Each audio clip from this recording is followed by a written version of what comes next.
Justin, we won another game, so I'm back home.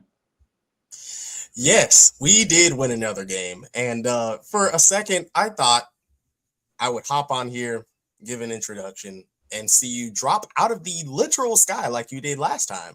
Because, man, that would have been what, 4 losses in a row? Yes, I that would have would. been 4 losses in a row. But It would have been nice. yeah, well, I mean, they decided to score twice the amount of goals as the losses in that losing streak that we had. So yay! Welcome to another episode of the Rat Trick Report. I am your host alongside my co-host Jeremy, producer Joel. I'm Justin. Um, this team, man, this team is funny. This team is very funny. But I think they have finally gotten the memo. They've started shutting some players down.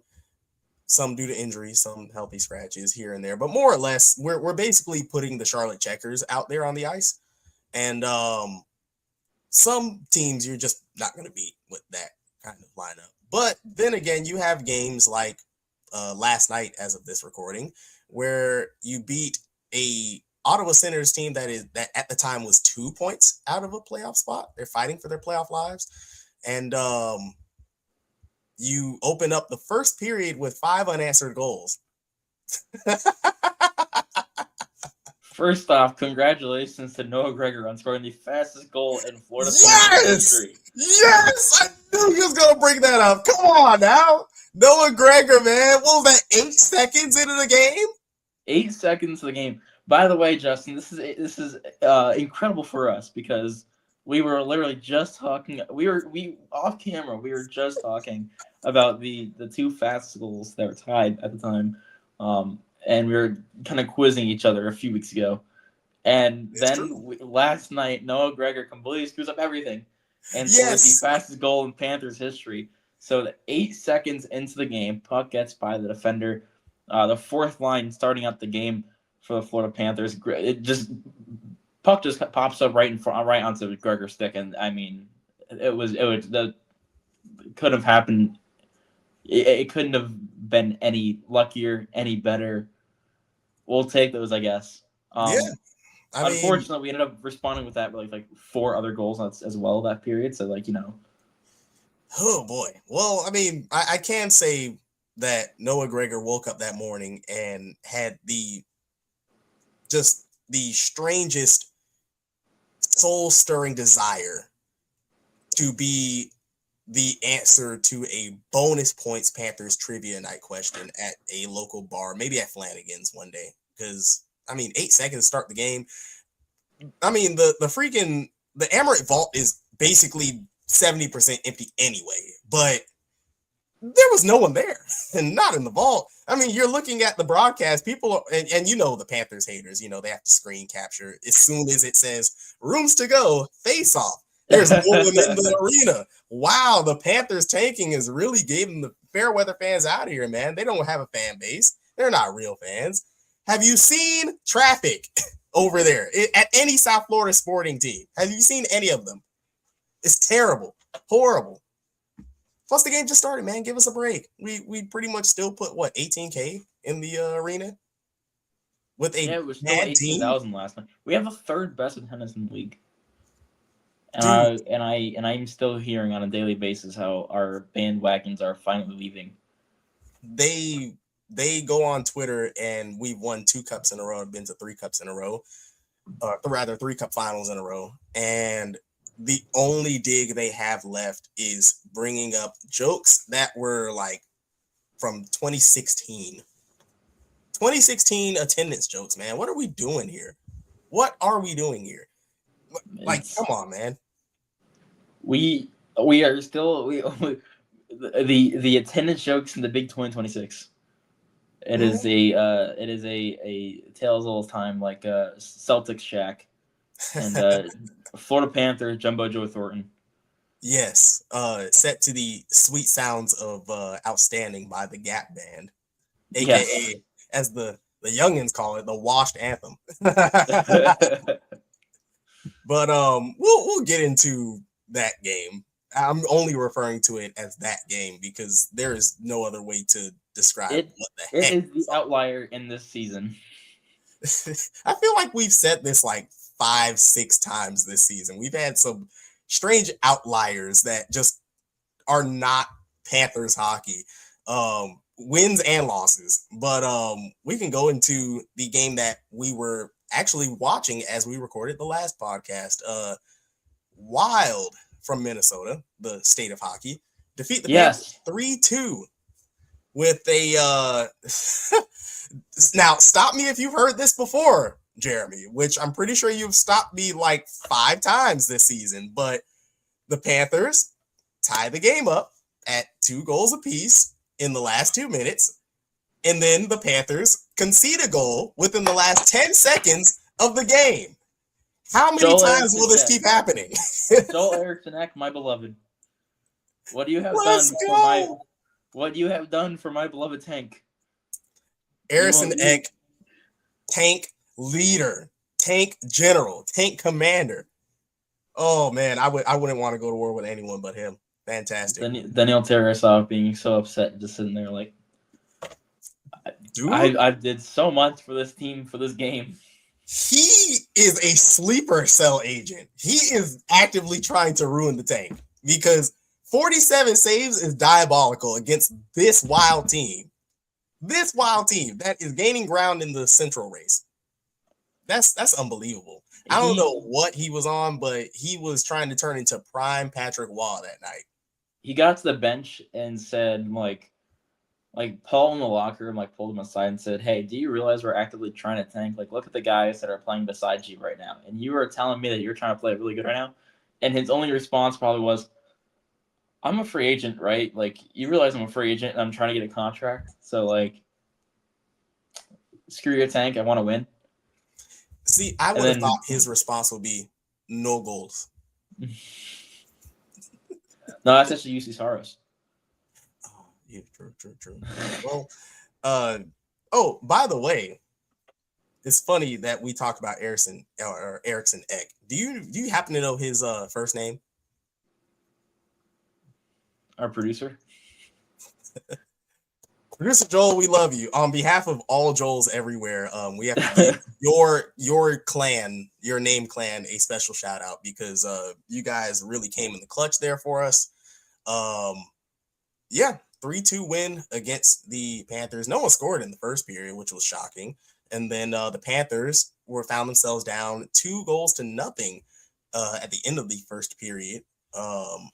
Marcus Foligno and Ryan Hartman making it 2-0. And I'm like, wow, this is going fantastic. Let's go. And then the third period happened. Matthew Tkachuk, goal, assisted by Forsling and Sam Bennett. And then Aaron Ekblad, goal, assisted by a returning Seth Jones and Matthew Tkachuk. So just like that, it is 2-2. And I'm like, no, man, not the comeback cats again. No. And then Erickson Eck saving the McKenna troop, the 2026th troop, the battalion of McKenna. Fantastic stuff. Now, correct me if I'm wrong here. I see that there were only 2 penalties the entire game. Seth Jones for tripping in at 7 minutes 38 seconds in the first period. And old Nick Foley, 2 minutes for tripping as well. That very clear trip on Luke Kunin as well at 3:19. And then no periods and no penalties in the third. What in the world? What kind of game was this? Very clean for the most part. Very clean. I mean, that game was. I feel like that was such a low event kind of game in kind of the first place. And it's not at the same time just because of the fact the Wild were so much better than us. And we can say that and also like, hey, that game was kind of boring. Because it was also one-sided. It wasn't incredibly I would go ahead and say it was a game that wasn't directed or by the officials. It was just a kind of a game. It was just a game. and it was a game where Joel Eriksson continued on our stretch of happiness by scoring the game-winning goal with 5 seconds left. We don't get a point in overtime. Eriksson said, "No, we're gonna get the full 2 points. We're gonna hand it to you in regulation." I got to witness an Aaron Ekblad goal and a Joel Eriksson goal at the same time, so I'll take it. Hey, that's all in a night's work for us. Now you mentioned how the Wild were the better team all night, and for some reason they escaped. We saw the other end of that spectrum. The next game against the Islanders, where we lost 5-2, and those 5 goals came in one period. Foreshadowing. They scored 5 goals in the second period and rallied past the Panthers, climbing up in their postseason race. There will be no postseason race for us until next season. Chunky scored 2 goals, and I'm like, oh no, he's gonna get a hat trick, and we're gonna win this game. Matthew Tkachuk.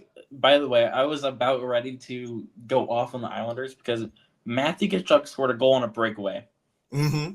How poorly defensively do you have to be? How bad goaltending do you have to be to give up a breakaway to Matthew Tkachuk, not catch up to him, and allow him to go ahead and score a goal on a breakaway at the same time? Any bit of that. I have watched this man play for how many years? 4 years now for this team, and I have never in my life thought, oh yeah, Matthew Tkachuk's gonna score on a breakaway at some point. No, I didn't. I mean, you would assume at some point one of those players would, because you're going to have 8 years to at least get one breakaway and at least score. Not even in a shootout.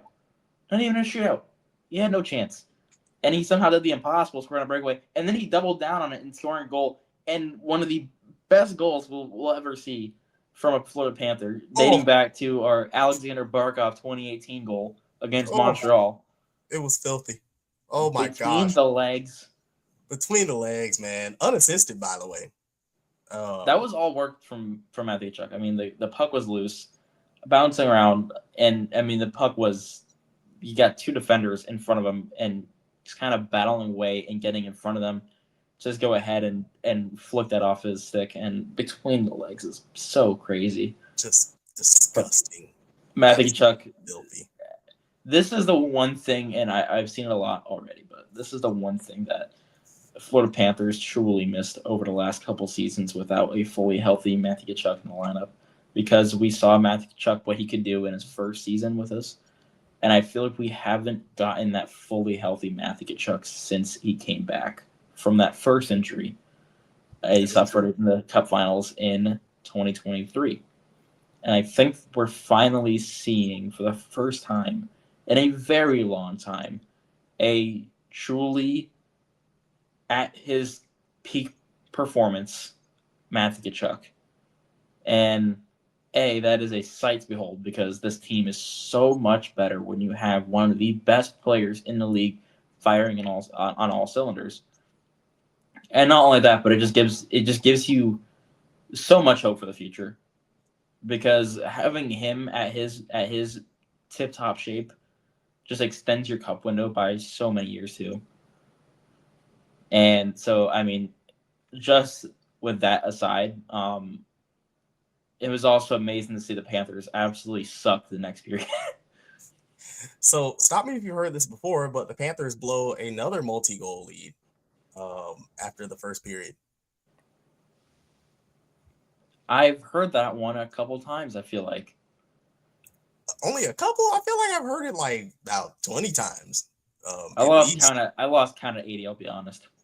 Well, going back and forth from lottery land, makes the brain all fuzzy. So I feel. I don't even know how many games we've played this year. The lottery land has completely messed with me. Dude, I don't even know the difference between 6 games left and 60. I don't even know where we're at. All I know is years at home. Yeah.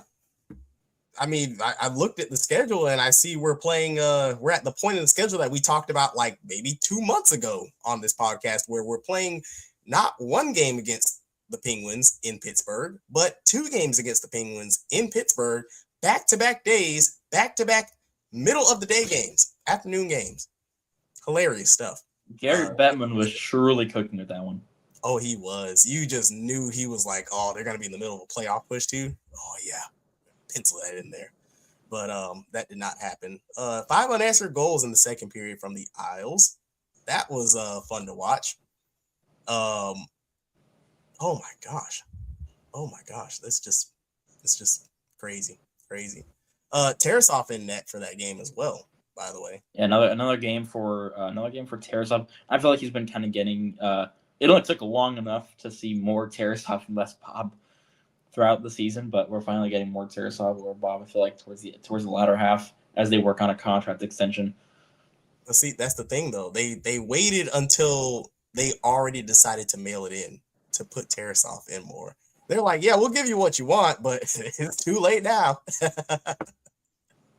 Oh no! Oh, we just want this. Put the hot hand in. Put the hot hand in while we're competing. You know, I get it, man. You want to get Bob going and want to get him hot, but if Tarasov looks better out there, you got to give your team the best opportunity you can to win. And if Tarasov has the hot glove, then let him stick him between the pipes. You know, but that's neither here nor there. We are in the trenches in this tank warfare, and we march on with another loss to the New York Islanders. And then we found a way to snatch defeat out of the jaws of victory against a team that is already eliminated and is probably worse than us. The New York Rangers get a win over the Florida Panthers 3-1 at the world's most famous arena, Madison Square Garden. Um, Igor made 26 saves, and they pulled away from us in the third. It was another nail biter. I was worried. I'm like, I don't like it. I don't want us to win this here. But they pulled away. They did. Oh my gosh, they were up 3-0. But who scored for us? Was it Mackey? It was Mackey. It was Mackey Samoskevich because he got the assist from Jesper Boquist. It's slow time, baby. But yeah, it was an absolute bludgeoning. Igor was cooking. Adam Fox with a 2.9, a goal and an assist. So give him his goal, give him his apple. Another loss for the Panthers, and this is what we need. And I'm like, okay, cool, fantastic. We lost 3 in a row. At this point, after this loss, I believe we were in 5th place, or rather in 5th in the bottom 10. Yeah, we're in 5th up until, of course, last night, where we went ahead and kind of ruined the tank for a night just to go ahead and shut down Brady, check a little bit. But yeah, it was another game where Rick went ahead and got a win out of Ottawa, and that moved us out of 5th place. So now we're in 6th. As we speak right now, it is April Fool's Day, everyone. So just a quick April Fool's joke. The Florida Panthers are winning the Stanley Cup this year. And now back to reality. There is no reality because I lost my reality check when I was in Lottery Land, unfortunately. But the Florida Panthers sit in 6th place. As we speak right now, St. Louis is about to play a game against the LA Kings. At the end of that one, if St. Louis wins that one, they will be tied with us for 5th place. We will be tied for 5th place when it comes to lottery standings. But St. Louis does hold they do hold the edge over us because we have the better goal differential. St. Louis sitting on negative 39, unless they go ahead and give up like 20 goals tonight, in which fair due, in which they are like fair due to them. But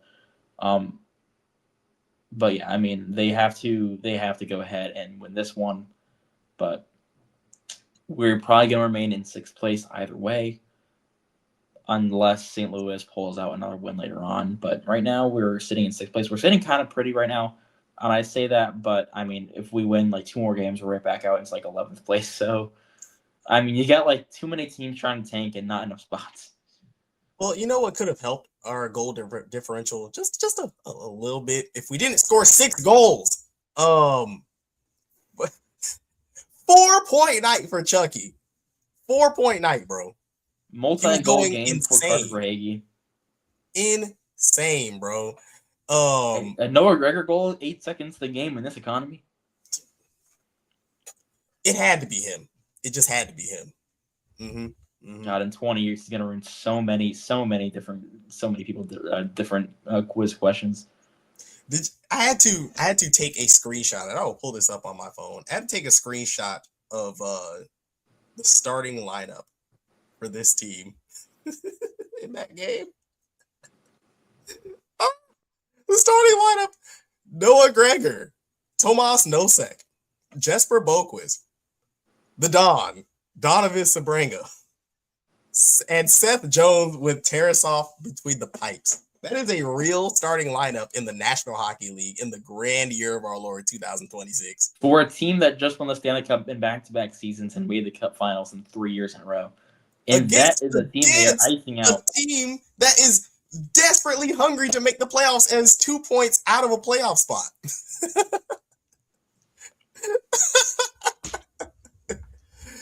Oh my gosh, Jeremy, what the heck? Like I said earlier, I can only refer to this as that game because not only this was really a loss for both franchises because we kind of need to lose games and we won, so not great. And then Ottawa, who is fighting for their playoff lives, have dropped their third straight game. Not good at all, especially in a very tight wild card race. I tweeted during that game, I said, man, if you are a Senators fan, you have to be concerned, right? Right? Like, team they're not looking good in their recent form right now. And if you do make the playoffs, I fear for what any of these Eastern Conference teams will do to you, because rest assured, the Stanley Cup champion is coming out of the East this year, in my opinion. It's just so insanely stacked. And if the Panthers were in the Western Conference right now, they could make a run and make the playoffs, even at this stage that they're at right now in the points. That's how far and away the East is from the West right now. And it's not a good look for Ottawa, who's trying to, get in the postseason, try and make some noise, win more than one playoff series. Not looking great for them. Not looking great. My boy, Seth Jones, 3-point night. 3 apples out of those 6 goals for Jonesy. Great night. Great night. Mackie Samoskevich with a power play goal. Turn my swag on Carter Verhaeghe with a power play goal. AJ Greer goal in the grand year of 2026. You love to see it. Of course, Chucky went off. He also got a goal. Yeah, fantastic win for the Panthers in a vacuum, but not great for the agenda. But it's okay because the agenda rolls on. And if we look at our handy dandy schedule here, we have 1, 2, 3, 4, 5, 6, 7, 8 more games left on the season. What? I'm sorry. No. What was that you did in the middle of that? Well, I'm just counting the number of games. No. Okay. No, right. no. Okay, fine. I thought I could slip that one under the radar, but apparently I cannot. No, Sam Bennett, no. But I mean, our schedule coming up, we have a very long road trip. First we'll be home against the Boston Bruins. That should be riveting. Then we play a back-to-back in Pittsburgh, both nights. A little extended road trip. A little extended stay in Pittsburgh. They probably had the nice hotel with the continental breakfast and everything. Then we go to Le Montreal, at Centerville. Then we go to Canadian Tire Center against the Sens. Then we go to, oh my God, I almost called it Air Canada Center. Scotiabank Arena. The Air Canada Center. Yes. Let's go. Throwback, man. Vince Carter days. Air Canada. Let's go. We take on the Maple Leafs of Toronto. Then we come home for 2 more games. two more home games in the season for the Cats against the New York Rangers. So there will be a bunch of New Yorkers out there. I'm walking here. Forget about it. And then we take on the Red Wings in our last game of the season on the 15th of April. How many losses are we expecting here? All of them. All of them. Just 0-8. Just all of them. At least I'm just hoping. I'm just Hmm. hoping. Send this team to the off season. We don't want it. They don't want it. Just end it. Hey man, Ekblad's out for the rest of the year now. there are 8 games left, right? And each game is 60 minutes of hockey, right? 60 minutes of game time, pending overtime. So if all these games end in regulation, you know what that means? We only have 8 more hours of Panthers hockey, which is a That's too full much. work day. A It's full too work much. day. It's just one shift. You have one more work shift of Panthers hockey left. And we're saying it's too much. It's too much. You can barely get through one work shift. I have to get through a whole nother work shift of Panthers hockey. I'm gonna be I need them if I have to sit through another 8 hours of Panthers hockey. I need them to go ahead and save me the odd after and give me the machine where they just like have to they force you to look up. You can't close your eyes. I had to sit there. Let me go. Let me go. Well, the good thing is, Jeremy, that you don't have to watch 8 hours of Panthers hockey. You're watching 8 hours of Charlotte Checkers hockey because this is Yeah. the tune-up. This is Let's the go. tune-up before the Charlotte Checkers freaking playoff experience. They are winning the cup, and they will be champions of the AHL. So, we will root for their success. But looking at the schedule and the teams that we are playing, a bunch of topics come up. For example, I see that we play against the Toronto Maple Leafs on the 11th. And speaking of the Maple Leafs, Brad Living is the new face of unemployment. They have fired their Yes. general manager. Yes. So they finally did something, instead of doing the Maple Leafs thing and hiring people who are too afraid to make decisions, and they sit there and do nothing. So what is your opinion on this, Jeremy? Do you think it's a smart move, bad move? Who do you think is the leading candidate you'd say to replace him? They're not going to get Bill Zito if they're thinking that, but someone's going to want a job there. I'll be honest. I'm not sure who's going to be the leading candidate. I'm not sure if they go after. Toronto is in a weird place right now because you obviously have a generational talent in Austin Matthews still. You still have kind of a core with Johnny T and William Nylander. Yep. And you have fine goaltending, I guess, if you like Joseph Woll and Anthony Stolarz. Like, I can see why you'd like that. The tandem is fine. And of course, you still have Morgan Riley back there. You still have an all right defensive core, but I don't know. You lost Martin in the offseason. It was obvious he was never coming back. You tried to replace him with Michelli, and at first, honestly, I liked it. I liked the move because I felt like Michelli was going to do good as a Maple Leaf, and I felt like he was going to. I felt like I didn't know if we were going to see a Marner regression or we were going to see a Marner continuous train of this was never a Matthews thing and this was never a Toronto thing and this was I don't know. I didn't know what I was going to expect. I didn't know what we were going to see. We were going to see either Marner prove that it was a Toronto issue or it was going to be a Marner issue. And Marner has been fine and he's been great. He's been doing Marner things in Las Vegas. Matthews has regressed a bit without Marner by his side, and Michelli has not been the help that they thought they were going to get with him. And he is unfortunately not a first line forward, and he's more of the middle six. Mm-hmm. And I think that really hurt the Maple Leafs. But not only that, but they have continued to give opportunities to guys like Max Domi time and time again. He's not a good hockey player. He's simply just out there to fight. He's simply out there to just be dirty.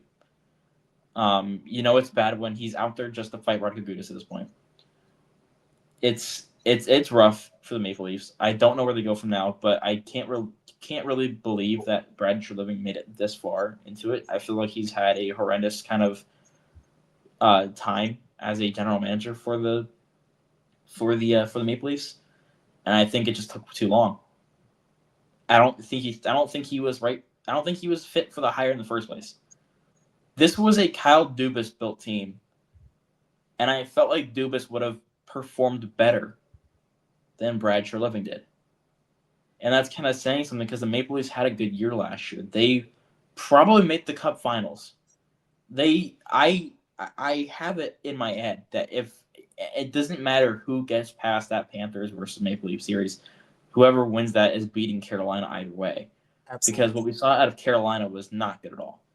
And I just don't believe that I believe in my head that if the Panthers go ahead and if they go ahead and they fall to the Maple Leafs beat Carolina, they go to the finals. I don't think they beat Edmonton.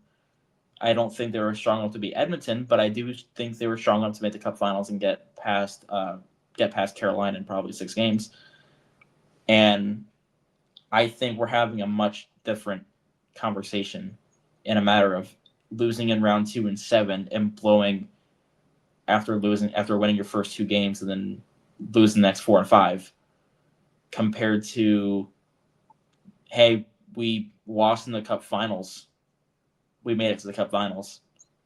We brought this team that hasn't made it to the Cup Finals in how long to the brink of superiority, and you're probably having much different conversations right now than Brad Treliving is no longer your general manager of this hockey club. And I think it comes down to how this summer played out, even though I don't even believe that was necessarily all on him. I think, Mitch Marner has a lot to do with it. I don't think he ever wanted to come back. But I think there is so much to do with it. If just the conversations that we've been having, and it comes down to, at the end of the day, it comes down to, was he ever the right fit? And I don't think he was. And I think this was always going to happen for the Maple Leafs. And I think losing Marner just kind of sped it up into overdrive. And I think this is officially where you figure out if the Maple Leafs are finally ready to say this era isn't ready. This era was a failure, and we have to move on from these guys. And you start just saying, hey, like, this core's done. Or you go ahead and you look back at it and you say, maybe we can still rebuild into this, or maybe we can still retool and get yourself a playoff team. I mean, like I said before, they still got generational talents in Matthews. You still got your top 3, but you just don't know where you're going to go from there. And it's going to be a very long off season for Toronto Maple Leafs fans and for the management, because their first up is going to be finding a replacement for Treliving. And it's not like that. It's not like it's going to come off. It's not like it's going to fall right into their laps. Well, it might fall into their laps if you check your email, because for some reason I've been given the task of managing your emails. You actually did get an email from Maple Leaf Sports and Entertainment. You have an interview next week actually for the job. So you see that, guys? He's so disgusted. I am the new general manager. He's just so disgusted by the concept of even getting an interview from them that he had to leave. I am the general manager of the Toronto Maple Leafs. Oh, did we blow your cover? Were we supposed to not leak that? No, actually, I just heard that, and then you just even talking about it made them think they wanted me. Made them think that I wanted the job. The fact that the job was even mentioned in the podcast made them think that I was being hired. They didn't even want to interview me. They just immediately went to me. I was their only option. Oh, yes.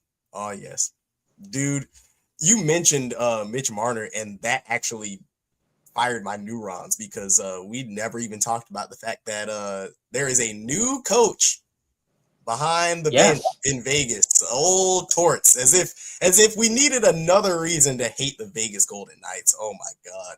This is one that I can't wait. Oh my god, I need to talk about this one, man. Him I and need to talk Marta about are this one. reunited again, man. This is unbelievable. Gary What is Bettman going cooked with on? this script. What a week in hockey. Yeah, what a week in hockey indeed. I mean, we haven't even gone over the dang goalie fight between Markstrom and Igor. I know. Dude, what a freaking tilt, bro. Oh my god. Igor was giving him business. You know, Markstrom, he got like maybe one or two punches in, but then Igor slipped it.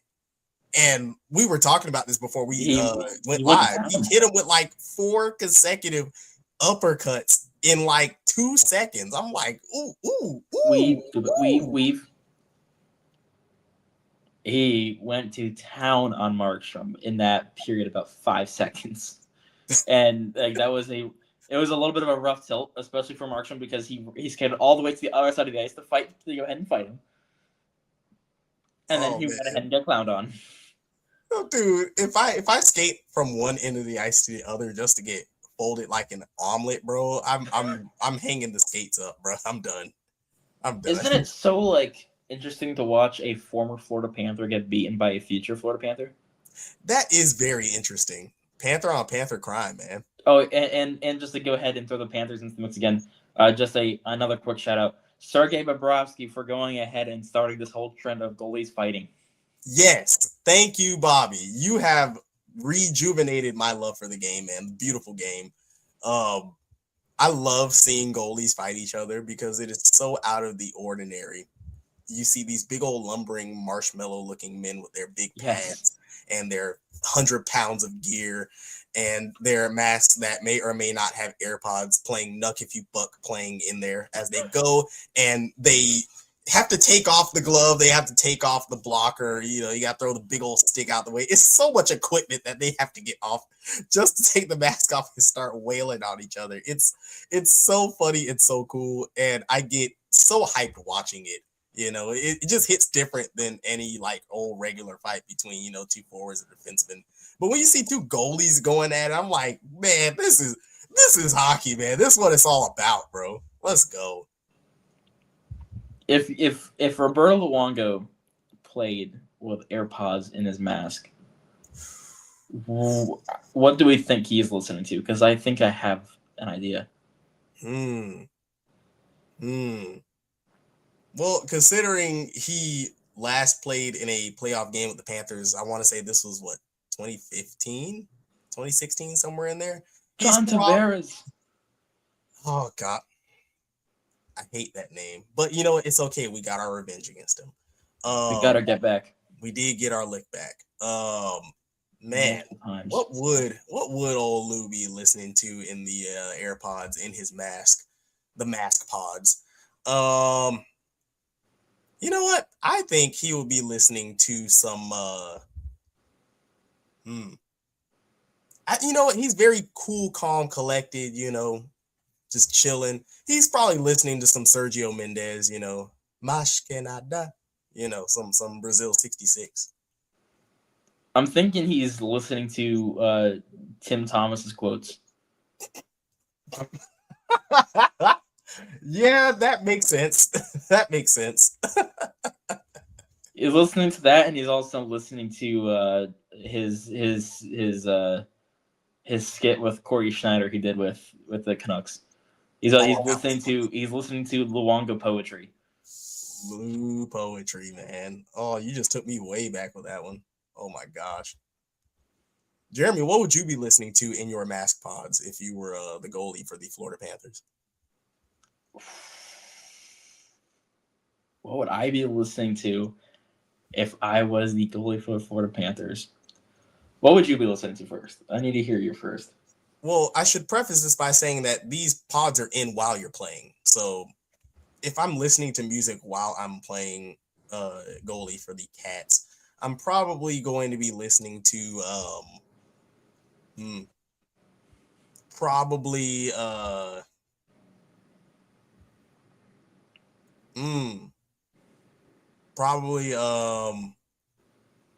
Playboy Cardi location. You know, you got to get the Playboy because Cardi. you know I feel like I play my best sports when I'm not overly thinking. So you know, location the beat alone will have you floating. You know, it's very ethereal. You know, it's not trying too hard. Very floaty. You know, But if you're um, floating, is that giving more room for the shooters to shoot at? mm, in theory, yes, but in my case, because I'm already short, I'm probably floating out of the Actually, crease it to gives them make less to myself shoot look at. bigger. I'm probably floating out of my crease to make myself seem bigger as they're approaching because I'm probably going to have no goal help at all. So what would you be listening to? Oh, so here's one. So here's one. Limp Biscuit. A little Mm, bit of Limp Biscuit in there. okay.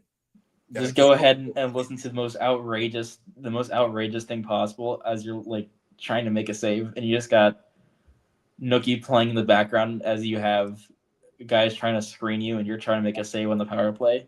That's I could absolutely see me, you know, you blocking a shot and I go to clear it and I'm like, great save, Jeremy. And all you hear in your freaking mask pods is Ace of Spades by Motorhead. I just I, I have to stop a breakaway, and the entire time I'm sitting there. I know why you hate me. I know why you want to hate me. Now I know why you want to hate me. Perfect. Absolutely perfect. And then Oh also, man, I another low-key want to one I see could what see. you guys, the fans, if you were playing goaltender for the Florida Panthers hockey club and you had your mask pods in your ears as you're playing goaltender, what would your track be? What are you playing in your ears as you are saving these pucks? Let us know, I please. I Please. think I think it's gotta be a Limp Bizkit for me or Lupe Fiasco. Oh, Lupe Fiasco, you know, little kick, push. Yes. Yeah. That would be dope. That would be dope. Ooh, maybe some J Electronica for me. You know, a little exhibit C. You know, perhaps maybe some MF Doom. Yeah, MF Doom. yeah. Rest in peace. Whatever it is, there's I like to listen to whatever to what to, I listen to pretty much every genre. I listen to anyone. The one Oh thing I yeah, think there are specific when it comes to hockey and when it comes to you needing to get in the right mood for hockey, you need to turn on the right playlist. You got to turn on the right genres. You can't go ahead and put on country music when I'm trying to make a save. yeah. I was Unfortunately, just you about to can't. say that. I'm like, I don't know if I could get in the zone playing goaltender and hear. I just want to catch my fish, drive my truck, drink my beer. I just I want to just want to save these make a shots, save. clear the puck, win a game. That's on Daniel Tarasov's playlist. That was him against the Wild. He was listening to that. I swear. 47 saves, man. Not wake up to all these shots I don't want to face. I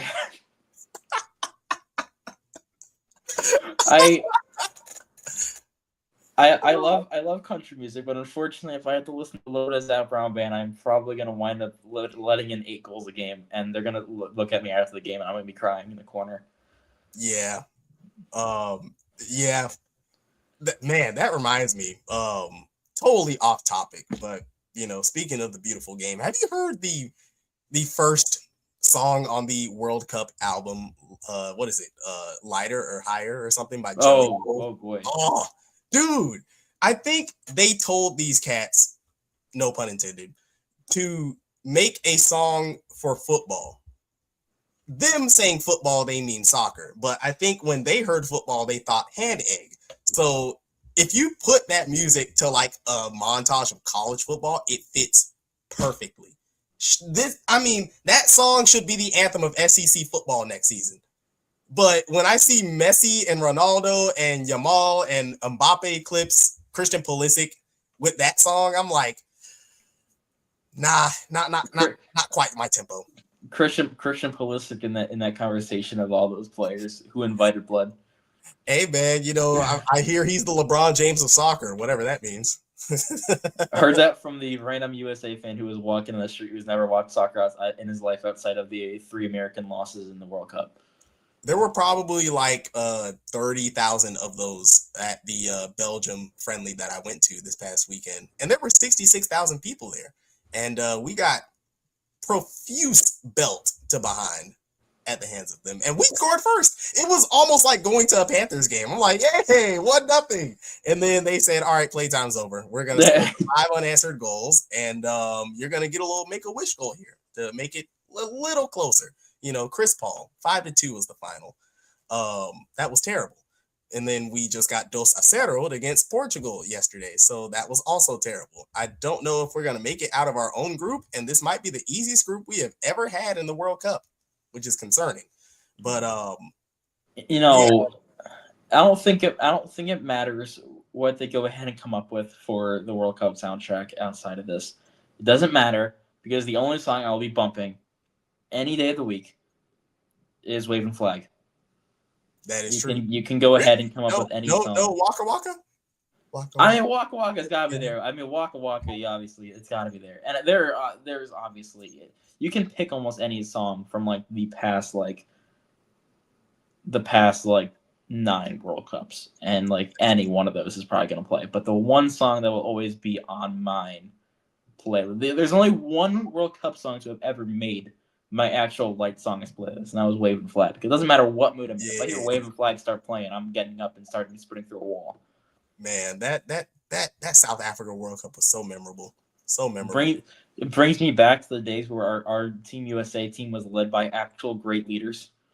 Bring me back to when Landon Donovan and Clint Dempsey were my Team USA, and we had Howard and net. And then Brad Guzan backing him up. Oh my god! When we had actual goaltending, and you know what? That's no knock on Matt Turner because he's a great goaltender, and plus he's a Nottingham Forest legend. Shout out the tricky trees up the forest. Come on, you Reds! But man, it's just sad to see the United States men's national team play with like no soul, no heart. The players seem not to care. Our team lost all of our identity when we switched off. So we switched out of our 2010 jerseys, and we started going with Where's Waldo. Yeah, which is a shame because seeing the kits in person, I actually like them. I like our home kit, but honestly, we haven't had bad kits. Like we haven't had bad kits at all. It's just I'm just a simple guy who just wants to go back to when Team USA soccer or football was great, and I just want to see my goat Landon Donovan play soccer again. Mm-hmm. You think we can? I miss Prime USA soccer. Man, it's crazy how USA soccer even had a prime to begin with. Because there was a time we were in like the freaking, I want to say it was the Confederations Cup in 2009, the final against Spain. That was crazy. Yeah, that was nuts. Man, like, didn't we beat Brazil on the way over there too? Like prime Brazil? What even was that tournament, dude? What was our team? Our team was so good for whatever reason. I missed. Man, take me back, Gwen. Take me back. But do you notice the prime for the men's national team directly coincides with the Panthers being complete booty cheeks? So maybe this is the sacrifices we make for our Stanley Cup window. I need it. Hey, in that case, are we going to go ahead? Is our team being so bad this year going to be our sacrifice for World Cup? I hope so. I mean, if anything, this is my personal sacrifice to ensure that Nottingham Forest stays up.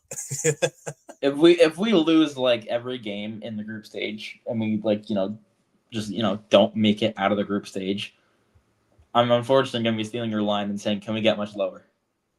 Dude, our group is so easy, man. I mean, it's not every team is going to be hard to face. It is. But when probably the toughest team in your group is Turkey, what is it? Turkey, Australia. Is it Australia? I think it's Australia. I think. Takes me back to Australia baseball.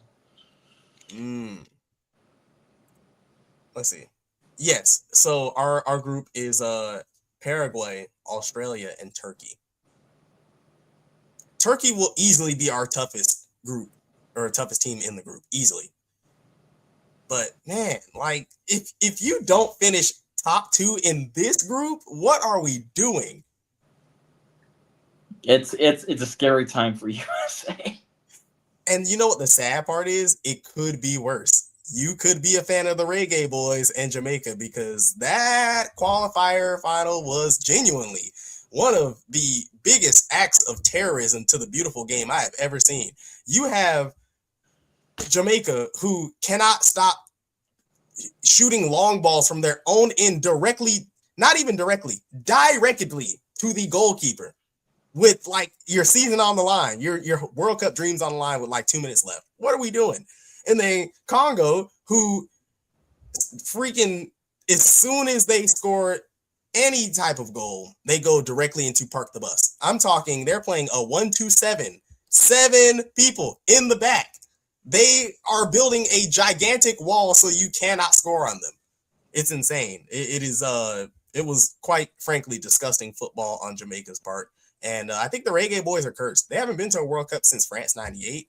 And but I mean, then again, it could also be worse. You could be a fan of Italy and not make it to the World Cup since Obama was in his second term.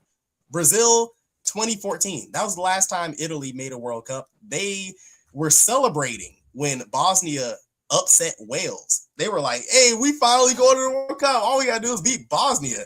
And then Bosnia beat them on penalties. Not great.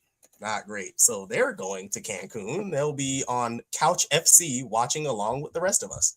So maybe we could get them to watch the draft lottery when we get the number 1 overall pick. Us watching in Fort McKenna. Fort McKenna. I love it. Fort McKenna will be fortified like no other fortress that is ever fortressed. We will bring the fight to the rest of the National Hockey League, and we will win. We will plant the flag on top of Fort McKenna, and it will wave blue and red and have a big old Panthers head on it. So let's go win the draft lottery, but let's lose some more games. We only have 8 more to go. So, Jeremy, do you have anything else for us before we head on out of here? I want McKenna. I couldn't have said I did it all any better. I could not have said it any better, folks. Steals the show every time, man. That's my co-host. For producer Joel, for my great co-host Jeremy, and myself, Justin, thank you very much for watching another episode of Rat Trick Report. Please like, share, comment, subscribe. Tell all of your friends. Tell all of your family. Tell your dog. Tell your cat. If you have a pet armadillo or something. Tell your rat. Yeah, tell your rat. I already told mine. Tell Victor E. Rat to return all of the stolen Kit Kats that were taken. He can't return them. He already ate them all. Yeah. I mean, was there anything else that he could have done with them? Like he was always going to take them. Of course. I mean, and also free my rat, because we have a game tomorrow, and he actually don't free him. Actually, keep him arrested for like an extra little while longer, because I feel like he gives us good luck, and I kind of want him gone. He actually broke free, and that's when we won 6-3. So, dang it! No, lock his behind up. Lock him up. Can we get a new rat? Loser E Rat. Loser E-Rat? Oh man. What's the thrill of victory and the agony of defeat? Agony E-Rat. Defeat rat. Just call him Decon. You know. Oh man. So, we'll call him Decon because that's a killer. And we're gonna go ahead and kill the length of this podcast. Thank y'all for watching, and until next time, hopefully we come back with some more losses and some more positive news. Send me back to Lottery Land. Go Cats, throw rats, and Go McKenna. Please, McKenna, come on. Please. Please, I'm begging you. May the lottery balls be in our favor.